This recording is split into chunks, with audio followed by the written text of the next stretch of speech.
The 78.5-kilometer Rukungiri-Ishasha-Kanungu tarmac road is constructed by China Henan Construction Company. Kanungu District chairperson Inaitwe Sam Kajojo told UBC that the load that has reached 98% is the potential in that district.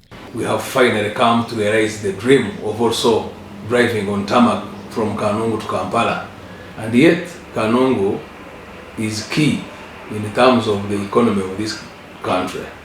Therefore, this road was a big breather for us. From Kanungu to Kampala, we used to spend over 80,000 before, but today our people travel from Kanungu to Kampala at 45,000. Residents say the road will ease access to markets for agricultural produce. Some of our products were not being bought, and others were being bought cheaply because very few buyers would come to the district, but now we have many buyers and they have contributed a lot to the development of this Kanungu. These most of the items, they are these edible ones, actually like tomatoes and whatnot that come from Kasese.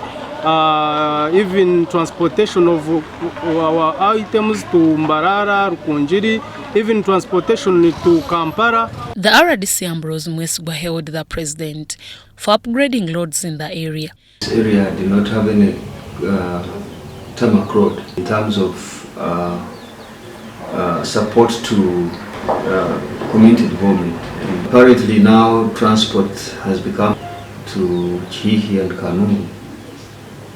This makes it easier for our people to transport their agricultural goods. It is a connection. Leaders and residents toward the construction of the road.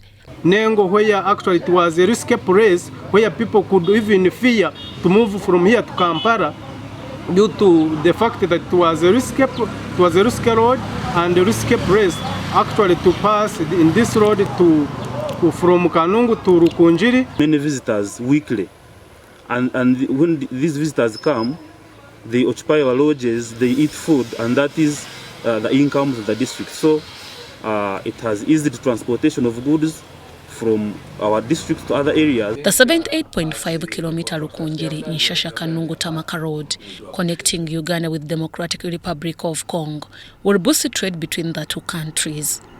Deborah Namamonde, UBC News.